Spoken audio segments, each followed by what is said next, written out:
तेलंगाना प्रदेश Congress committee के सदर और रुकने पार्लियामेंट ए रेवंत रेड्डी ने जुमे के रोज ऐलान किया कि कांग्रेस पार्टी 27 दिसंबर को हल्का गजवेल के इर्रावली में किसानों को दरपेश बहरान को उजागर करने के लिए एक बड़ी रैली मुनाकिद करेगी। जुबली हिल्स में वाक़ अपनी रिहायशगाह पर एक प्रेस कॉन्फ्रेंस से खिताब करते हुए रेवंत रेड्डी ने कहा कि इर्रावली को किसानों की रैली के मकाम के तौर पर इस वजह से मुंतखब किया गया क्योंकि ये गजवेल हल्के में आता है जिसकी नुमाइंदगी चीफ मिनिस्टर चंद्रशेखर राव करते आ रहे हैं। उन्होंने कहा कि कांग्रेस पार्टी इस रैली में बीजेपी और टीआरएस के बीच गठजोड़ को बेनकाब करेगी। उन्होंने कहा कि वज़ीर आला चंद्रशेखर राव और वज़ीर आज़म नरेंद्र मोदी एक ही सिक्के के दो रुख हैं और ये दोनों ही पार्टियां किसानों के बहरान के लिए जिम्मेदार हैं।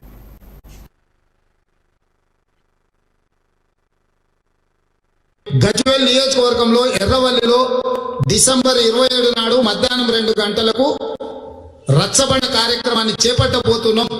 దాంట్లో కాంగ్రెస్ లో ఉండే ప్రతి ముఖ్యమైన నాయకులందరూ కూడా రచ్చబండ కార్యక్రమంలో పాల్గొంటారు।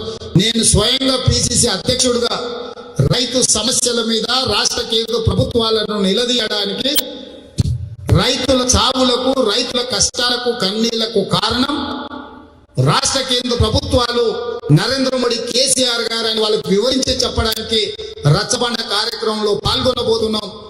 డిసెంబర్ 27 రోజు మధ్యాహ్నం 2 గంటలకు ఎర్రవల్లిలో జరగబోయే రచ్చబండ కార్యక్రమాన్ని ప్రజలందరికీ చెప్పి రైతులందరినీ మమేకం చేసి రైతులందరినీ కూడా కార్యక్రమంలో భాగస్వాములు చేయాల్సిందిగా భాగస్వాములు కావాల్సిందిగా కోరుకుంటూ మీ సహకారాన్ని పూర్తి స్థాయిలో ఇవ్వండి। గజ్వేల్ నియోజకవర్గంలో ఎర్రవల్లి